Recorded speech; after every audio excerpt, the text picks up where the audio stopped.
নিৰঞ্জন দা এইটো আপোনাৰ মেচিন এখন এইটো ইয়াতে মই দেখাই দি আছোঁ এইটো লক চিষ্টেম এইটো মেগনেট লক এইটো লাগি থাকিব লুকিং গ্লাছ ভিতৰেদি চাব পাৰিব আৰু কণ্ট্ৰলাৰ এখন দিয়া গৈছে আমি 3-4 ঘণ্টা আৰু চেক কৰিম মেচিনখন জাষ্ট ৰেডিহে হৈছে কালি আপোনাক পঠাই দিম আৰু আপুনি এই তলত যিটো জায়গা আছে এইটো যিটো দেখা পাইছে এইটো ফেনৰ কাষত আপুনি পানীৰ বাচন এটা দিব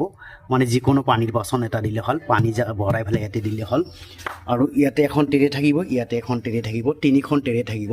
এখনে বাল্ব দিছোঁ এখন বাল্ব 100 পাৱাৰৰ 26 এন আপুনি এইখনে ইউজ কৰিব পাৰিব বাকী এইটো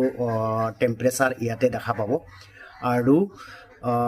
পানীৰ বাচনটো ইয়াতে দিব দিনত 3-4 বাৰ পানীটো হাতেদি অলপ এনেকুৱা লাৰি দিব অলপ জাষ্ট অলপ হিলাই দিব এটা এটাকৈ ঘূৰাই দিব নালাগে অলপকৈ লাৰি দিব তিনিখন টেৰেৰে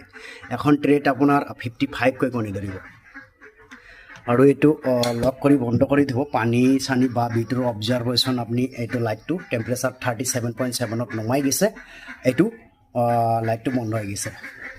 এইটো সম্পূৰ্ণ ভিউ এইটো চাব পাৰি যে সম্পূৰ্ণ ভিউ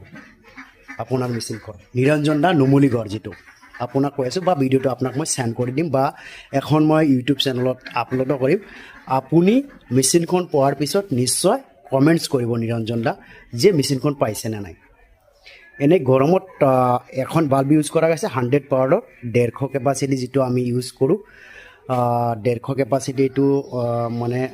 100 ৱাট ইউজ কৰিলে 26 এন হয়